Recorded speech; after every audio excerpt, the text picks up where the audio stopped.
Although it's blizzarding outside, I feel like it's summertime all over again because today what I'm going to be doing is canning my summer harvested tomatoes. These are ones that I froze because, let's be honest, in the middle of harvest, things are chaotic and you have to prioritize what needs to be preserved right then and what can wait. The nice thing about tomatoes is they freeze really easily, so I throw a bunch of them in the deep freeze to deal with later, and today is that day to deal with them. And what I'm going to be preserving today is canned diced tomatoes. You can also make sauce, but we use diced tomatoes a whole lot more than tomato sauce, so I'm just going to go with it in that direction. And the nice thing too is I feel like canned diced tomatoes is easier to make than tomato sauce, so it's a win-win. So what I have for processing today are 4-gallon Ziploc bags of whole tomatoes. They've been halved and cored, but that's about it. I don't peel them before I tuck them away, and I'll show you why in just a minute. So the first thing you're going to notice here is there is a lot of liquid in these bowls, so I highly recommend putting them in some kind of a container while you're letting them thaw out. And you're going to want to save this liquid. There is some flavor in there, and we're going to be adding liquid back to the tomatoes when we can them, so may as well use this liquid instead of just plain water, right? So the bowls work great, and you'll notice that they condense down quite a bit after they've been frozen. These bags were packed full of tomatoes, but once the cell walls break a little bit, and of course they've been losing the moisture, they really shrink down. So don't be alarmed if they look a little bit different coming out than they did when they went in. They're still gonna be delicious. But before we get chopping tomatoes and doing all the fun stuff, we need to do some prep work to get our canning supplies all ready so that our water is gonna be hot, our jars are gonna be ready once we are ready to fill those jars. So I have my canning pot over here. And we're just gonna add some jars to it, our canning jars. So what I've chosen to use is I'm gonna be using pint jars. That's typically what I use for most of my recipes. If I have a bigger recipe, I can just use 2 jars, where the quart jars, I know a lot of people use that, and it makes sense if you're in a large family. It's just the 2 of us, so feel free to do a quart jar if that makes sense for you, but pints are great for us. So we want to make sure that we're sanitizing our jar in some way. At our old homestead, we had a dishwasher. I miss it so much, and it was great to be able to just run it through a quick hot cycle to sanitize them, but I do not have a dishwasher anymore. So back to the old-fashioned way of just getting these jars hot in the water, in the canner as it heats up. So I'm just gonna line my canning pot here with as many jars as I can fit inside, sorry that was loud, inside the canning rack. You always want to make sure that this is inside your canning pot so that the jars aren't rattling around on the bottom of the pot. So let's go ahead and do that.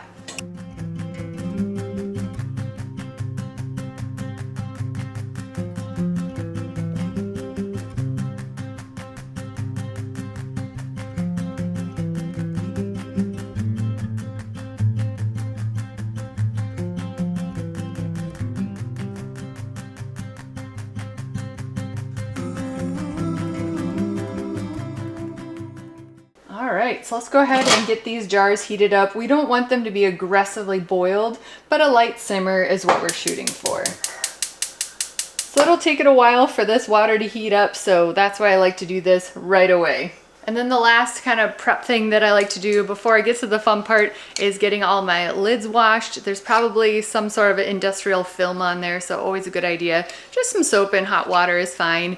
And then I also like to heat up my lids just gently. Again, you don't want to boil them, but I'll just put them in a little pot on the stove on the lowest heat just to keep them warm. That's going to help the rubber on the lid kind of get more malleable and form to the jar a little bit better. So first we need to do something with this liquid. It's just getting in the way and it's going to be a mess. So I'm going to be heating it up in this pot. So I'm just going to pour off what I can right out of these bowls. And then there's still quite a bit of liquid in these bags as well. So I'm just going to try and drain off what I can. Well, I don't want to squeeze the liquid out. We still want some in there, otherwise it's going to be this dry, pulpy thing. But if we don't get rid of some of this liquid, it's definitely going to be a mess once we get to the chopping part.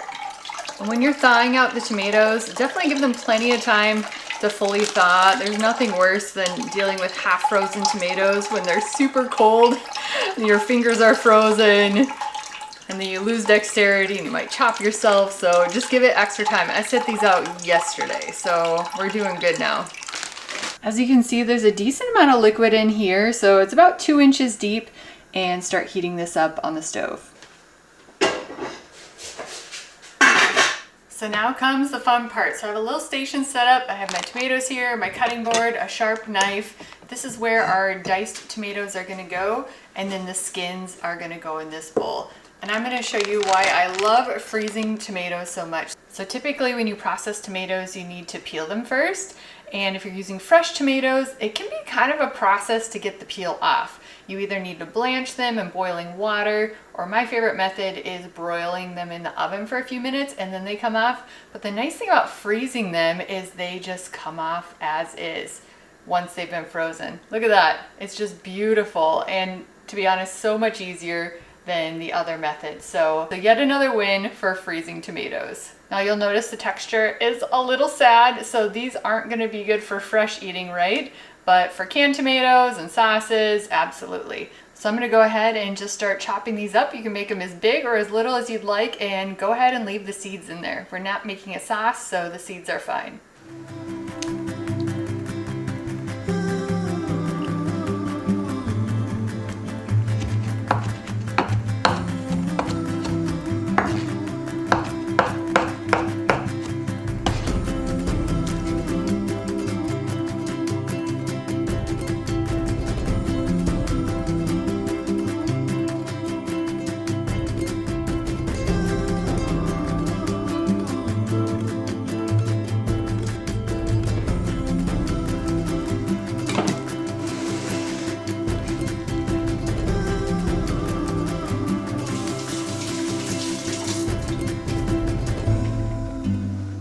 Right, I got everything chopped, and as you may have noticed, everything's a little mushy. So if you're expecting a grocery store style canned tomato, this is not going to be it.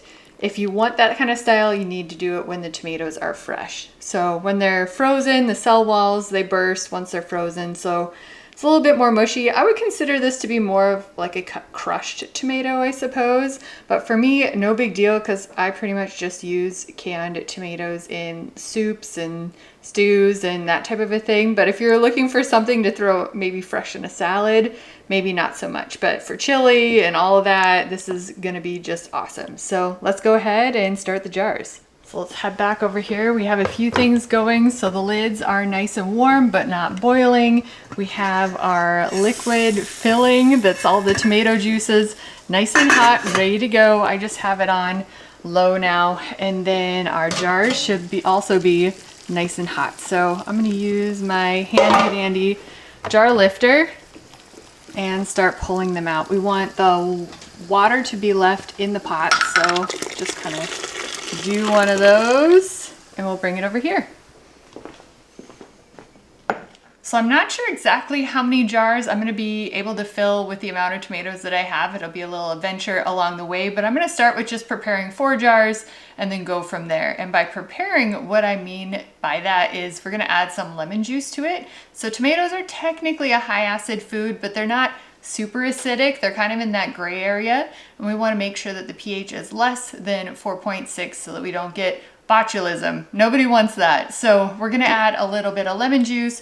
So for my pint jars, it's a tablespoon of lemon juice per jar. If you're doing a quart jar, you can do 2 tablespoons. If you prefer to use citric acid, you can use that as well. So it'd be a 1/4 teaspoon for a pint jar or a 1/2 teaspoon for a quart jar. So I'm going to go ahead and do 1 tablespoon of my lemon juice for each of my first 4 jars.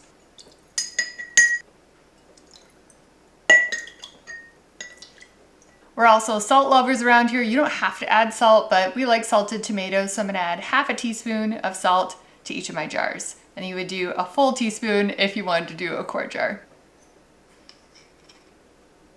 Now we're just gonna start filling the jars up to a 1/2 inch of headspace.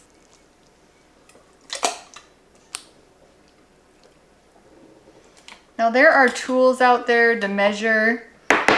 I don't have one, I'm just an eyeballer. That looks pretty good to me.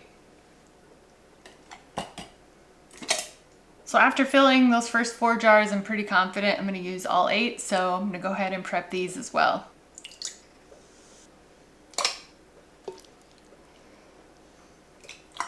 Okay, my friends, so what I was a little worried about from the very beginning about this recipe has indeed happened. So for the original recipe, we were supposed to add our chopped tomatoes and then add our hot liquid that we have on the range to fill it up, and then adding that hot liquid would warm up the contents and we can add it to our hot canner and off we go.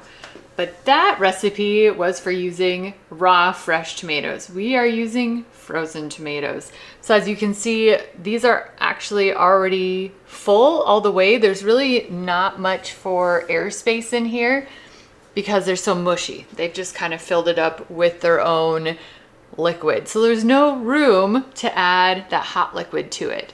So we are faced with a couple of different options here. I'm all about experimenting. At first I was kind of sad that this happened in the middle of the video, but honestly I'm kind of glad because this will be a good little brainstorming session together and I can teach you how to get yourself out of trouble. I feel like that is the art of canning. Yes, you can follow a recipe, but knowing what steps to take if things aren't following exactly where they should be is the ultimate level you want to get to. So we have a few options. One is we could go ahead and do a raw pack with these. So leave them room temperature, put the lids on, put them in the canner, but our processing time is gonna be a whole lot longer, about 85 minutes to fully get all of the contents up to a canning temperature. So about 212 degrees for your boiling temperature. The issue with that, I almost debated going that route, but the problem is the canning water is boiling, right? Where these are room temperature. So I'm a little worried about the glass breaking if I just toss them right into the hot canner. So I think if I were to go that route, I would actually start with just warm water in the canner, add these, give it a bunch of time to get up to boiling, and then set my timer for the 85 minutes once they're boiling. So that's gonna take a lot of time. I kind of want to scoot this along, and the raw pack method just seems foreign to me. I'm kind of a traditional canner. I like to use hot contents into my hot canner. It just feels a lot safer to me. So what we're gonna do is empty all of these contents into a pot. I'm gonna heat them up just like how you would normally can, because I can't add the hot liquid into these jars. There's no room, they're already full. I could scoop some off the top and add some hot liquid, but it's just gonna sit on top. Maybe I could stir it in. I think I'm just gonna back up and we'll can it the normal way with hot jars, hot liquid, and it'll be fine.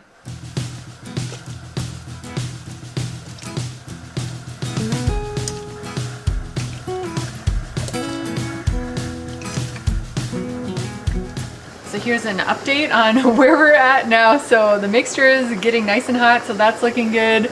My lid's warming up, and then our extra liquid is still back here. I ended up adding 2 ladlefuls of liquid into our tomatoes because liquid is important for heat penetration, and it seemed a little dry to me. And so I think we're at a good consistency now. Plus this is kind of what I'm looking for when I want a jar of crushed tomatoes or diced tomatoes or whatever these are at this point. So I think that'll be good. And then I just rinsed out the jars, added them back to my canner. So those are looking hot. So I think we're ready to give this another go. And I'm just gonna move my hot jars back over just as before. And now the key part with the way I have done it is this mixture already has the lemon juice and the salt in there. So I'm not going to add it to the jars. But for you, hopefully you watched this whole video before you went ahead and attempted it yourself. And so you can just wait and don't add it to the mixture, and you can add it to the jars now once your mixture is hot. We're still going to use that 1/2 inch headspace.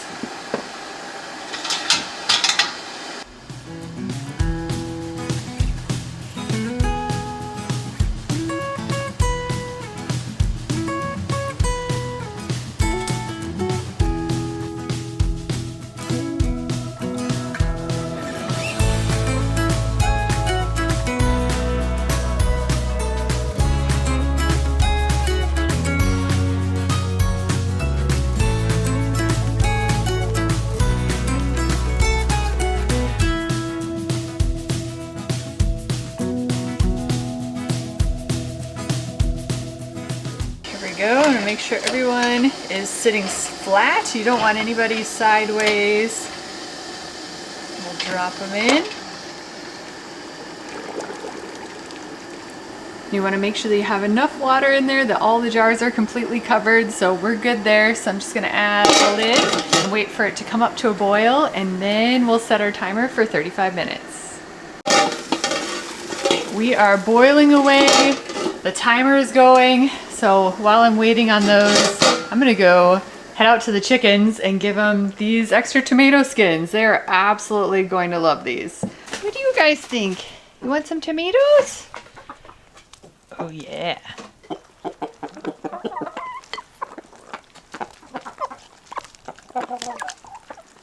Our time is up, so we're gonna go ahead and turn off the heat and carefully remove the lid. Don't burn yourself. Do it off to the side there. And now we're gonna set our timer for another 5 minutes to let this kind of adapt and cool slightly, and then we'll pull out the jars. Timer's up, so we go ahead and use our handy dandy jar lifter to pull each one. You want to make sure that they stay level all the way out. And there's going to be some water on top of the jars, and that is okay. It'll quickly evaporate, so don't worry about tipping them side to side to get the water off.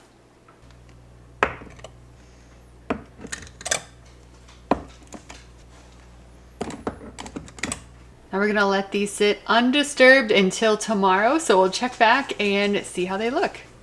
Well, I am pleased to report that all of the jars sealed. Everything's looking great, so I'm just gonna go ahead and take the bands off. You never wanna seal your jars with the bands on. It can create a false seal. They don't need the bands on once they're properly canned. So all in all, I would say this was a failing forward experience. I'm a big fan of failing forward and just trying new things. And I definitely learned a lot about canning with frozen tomatoes. I've done a lot of canning. I've done a lot of canning fresh tomatoes, but I've never done canning of frozen tomatoes. And there's definitely no recipes out there. So I hope this was helpful and you can kind of get an idea of what to expect when you go ahead and can your frozen tomatoes. So bottom line, I would do sauce if you are a sauce kind of person. Otherwise, if you're gonna do diced tomatoes or a crushed tomato, don't do the raw pack method. So go ahead and heat it up and do your general canning process, and it should turn out great. Thanks for being here on the little ups and downs of my little canning adventure, and I'll catch you on the next video. Have a great day.